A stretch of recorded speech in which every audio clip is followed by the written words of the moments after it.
Hi everybody, welcome to what is the second episode of our bees. So last time I went straight in, just having a look at our 3 hives.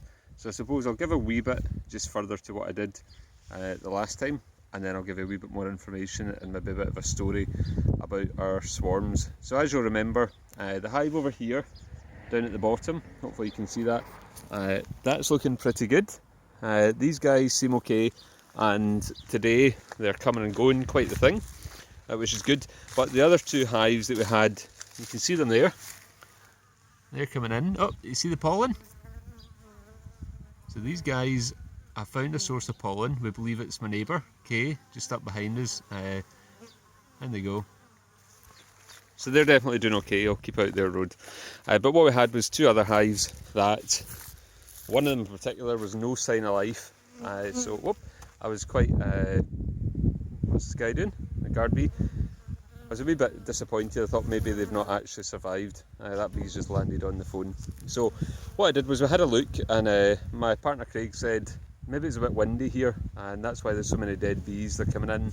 It's just about they're getting a chill before they come in. So what we've done is I've moved them down here.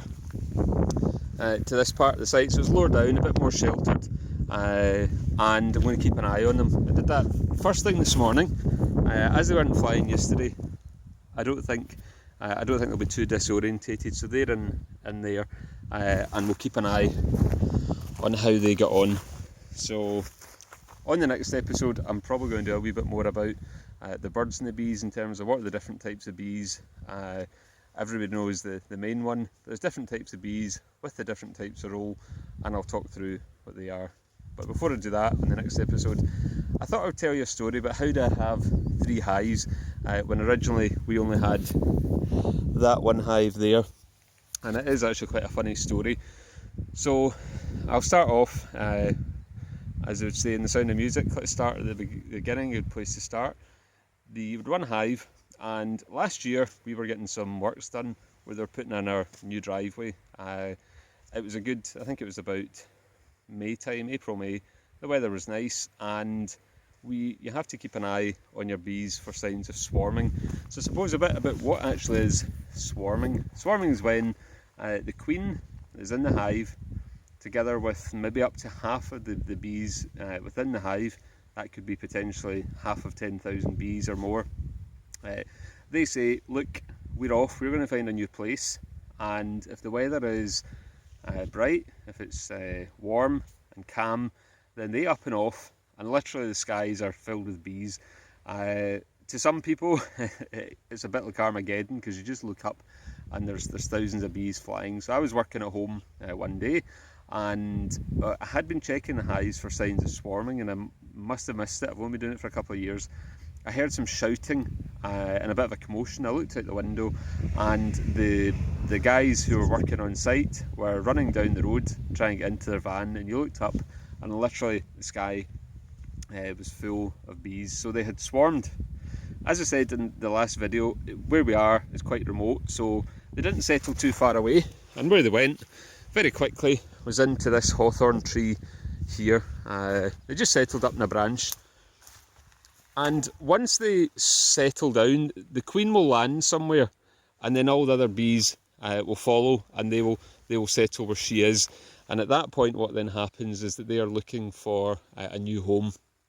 So they settled here, and my job was to catch them. So the reason the way I did that was a bit precarious. I leaned ladders up here, just over there, and I don't know if you can see it on the camera, but there's a branch that's cut off there. Well, they were in that branch, just right there. You see it's cut off, and kind of hanging down like a rugby ball. So what I had to do is go up the ladder, and I had a basket called a skep, and I basically chopped with my arm and the secateurs, chopped that branch right there, and then managed to get the bees shook and carry them all down and put them into the skep. So caught the bees, have them in a skep, but they need somewhere to go, and this is where it gets interesting, and I've done something to help you understand. So here we have, I'll do it this way, my hive. So let's pretend that that flower pot right there is that hive there. And the bees all decided to swarm. So up come the bees. Let's pretend that the flower pots here are the bees. If I can grab them. Okay, so here we go. Up into the sky, and they land over in the hawthorn tree. So there you go, we've now got 2 bees. So what I did with them was I put them in the green hive, which is up at the back of the house. Okay, so remember, first swarm there. And that leaves the original hive. Then what happened was, I think I said to you, after that first day, the builders stopped work for the day, and I said, look guys, they've swarmed, so that's unlikely to happen again, so you'll be okay. And I was working from home, and it was a beautiful day, and I heard the same sort of commotion, and Sam and Roger were running down the road, getting into the van. They'd swarmed again. This time, they didn't go into that tree, they went into that one over there, and they all settled. So as you can see, there's nothing about in the other fields, so when they swarm, as I say, they're looking for a new home. So they'll find somewhere nearby, they'll settle on it, and then all the other scout bees go looking to see for a new home. Now, the thing is, we're lucky being here in a remote location. It's not very social having bees swarming. It can be frightening for people, even though in general the risks are low, and I'll cover that later on. But we caught them, and back to my diagram. So what then happened was our bees swarmed again. Okay, so there they are. Swarm, swarm, swarm, and they settled again down over here. So we now have the original hive, swarm number 1, swarm number 2. So I then put them up into what actually is this hive here, which was up at the back of the house, and that went here. Okay, so with 3 hives, yeah, that's it. And that's it over, and you think that's the story of how you get 3 hives. Well, it wasn't, because about a month later, it was a gorgeous night. So this must have been about, I think, July time. It was really nice. I went up the steps that you saw in the first video, just having a look about. Always just a look, how are the bees doing? And I just heard a quiet hum, and I was like, what's going on? And I looked up on one of the fence posts, and there was a small swarm of bees. Yep, so the bees, I believe, had swarmed from here. So we had that, and we had that. And then 2 nights later, this hive here, they actually did the same onto the fence. So I had been prepared, and when these guys swarmed, I had a spare hive ready. And what I did is I put them in it, and I knew that I couldn't have 5 hives, they wouldn't survive, so I would try and combine them back in, and the same here. So you line them up next to each other, and then what's happened, it's critical that when they swarm, as I said to you, there will be the original queen will fly off. When they swarm, they will not swarm until there's a new queen ready to hatch inside the hive. And the reason for swarming, as a beekeeper, I don't feel anyone really knows. It may be because there's not enough space in the hive, there's not enough space maybe for the queen to lay more eggs, maybe there's not enough space for honey, maybe they don't like the hive, or maybe they're just swarmy bees. And if you ask Austin, who's our chair of the Beekeeping Association, we got our bees as a swarm, and he said if you have bees from a swarm, they will swarm. But when they go off with the bees, as I say to you, they will take the original queen, and then there'll be a new queen ready to hatch in the original hive. So at that point, as I say, my flower pots are all gone. That one there, that one there, that one there. So what I had to do, when I put them together, I had to go into that hive here and kill the queen. So not the hive, yeah, the hive there is the swarm, and kill the queen.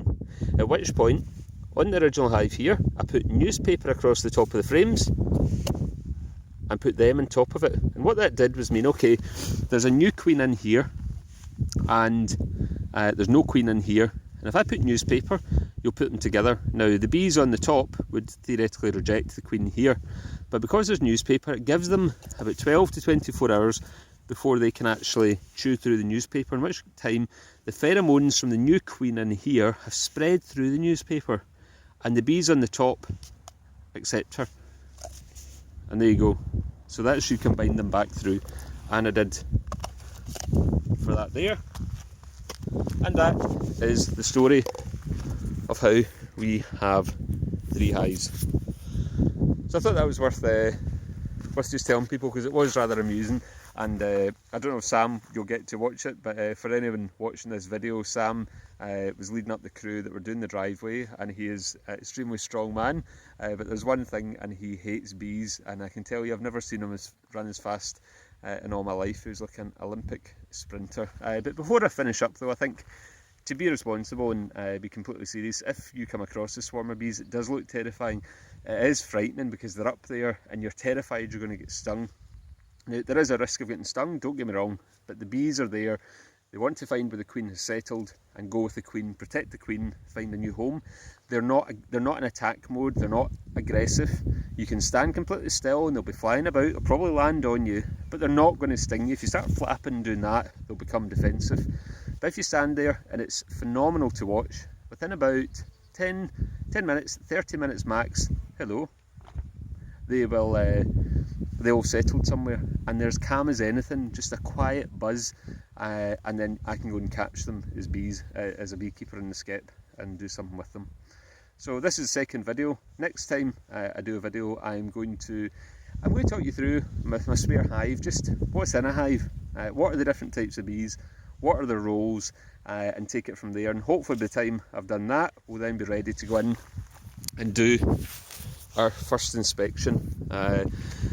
I say this hive was the weakest, not a lot of sign activity. It doesn't mean that they've not survived, but when you compare the activity to that hive over there, these guys are really energetic. But we'll see, and I'll keep track of this one and the green one up the top, and I'll keep you posted. So thanks again for watching, and just a reminder that with everything going on at the moment, make sure you behave. Cheerio.